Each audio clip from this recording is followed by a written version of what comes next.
Caltech University is at it again. Got a new version of the Sub 2000. Yeah, Gen 3 this is. I believe this one's Gen 2. They're both 9mm. Clyde doesn't like it. He says it hurts too much. I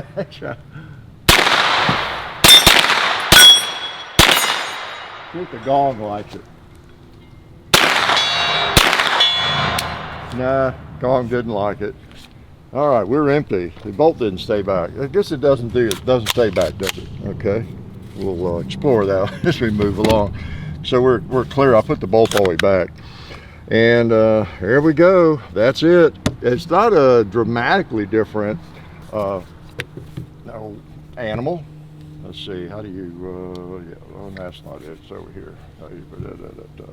Yeah. Okay. Open this one up, and they're similar. Of course, it's not some dramatic overhaul where you don't even recognize it or anything, but it's different. You know, this one closes up. You know, just folds back on itself. It doesn't twist or anything. So that's one of the disadvantages of the older ones. You couldn't put an optic on the top of it, and you know, still fold it up. Take advantage of that foldability, right? And that is, I guess, the single biggest difference. Again, this one's stiff, is that you're able to have an optic because you can twist it around and lock it up just like that. So you can have your optic on there, and you still have that small footprint. Put it in your briefcase, in your cargo pocket, or wherever it'll fit. All right. I don't know how much value that is to a lot of people. But I mean, they do fold up into a small package. And you have to say that that's one of the advantages, I guess, of it. You got a shoulder firearm, and most people are going to shoot a shoulder firearm better than a handgun. And if you're inexperienced with a handgun, I think the equation changes. I think if you shoot a handgun a great deal, at normal distances, you can pick up a Glock 17 or an M&P or something, or a SIG.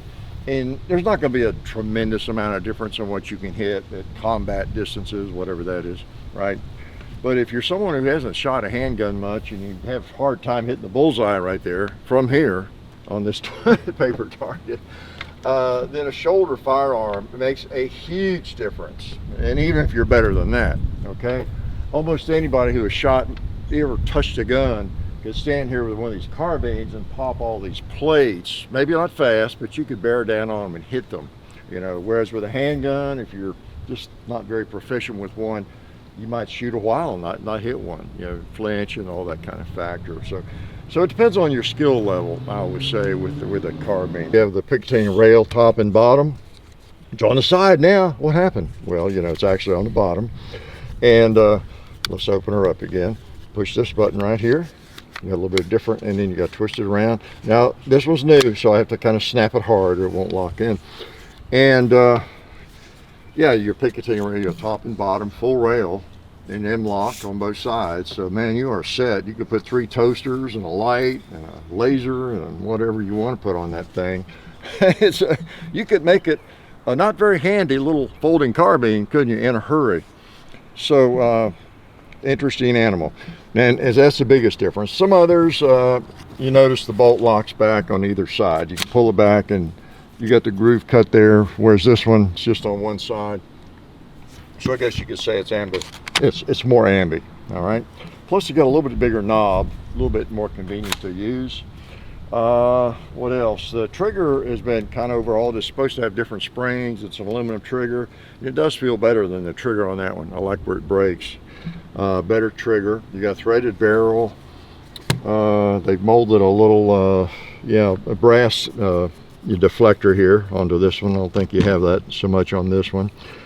Yeah, but anything else? The grip's got a little bit different cut.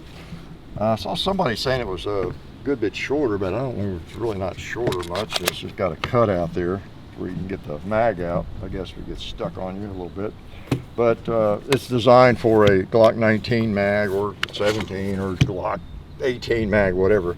But a Glock 19 mag is the smallest one you can put in, a 15 rounder, okay? Glock 26 mag would not connect, okay? So you need at least a Glock 19 mag. and you know, and then right on up. So these are not a mystery to many folks, right? They've been around a while. I think they're so unique that everybody knows about them, right? You might not have been aware of the Gen 3.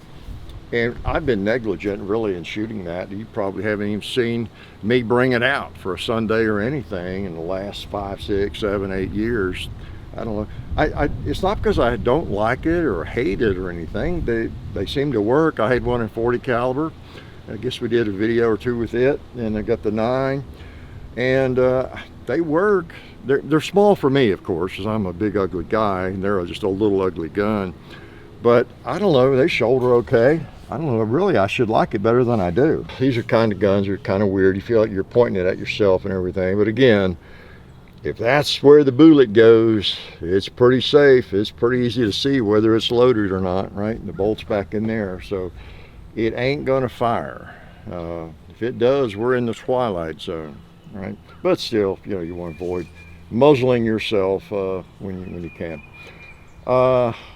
So I don't know, I don't have any problems with these things. They're kind of nifty. They really are. Okay. There we go, and get up high enough. I still have trouble with that red dot. It's blurry. I actually get 2 red dots out of it with my right eye, the astigmatism. But got fluid. How about a bowling pin right here? Right here. Click. Does that mean we're empty? Yeah, it does. Okay. So it is a different operation, that bolt underneath there like that. I have to get used to that. If I carried this all the time, I'd get used to it. So anyway, you know, there it is.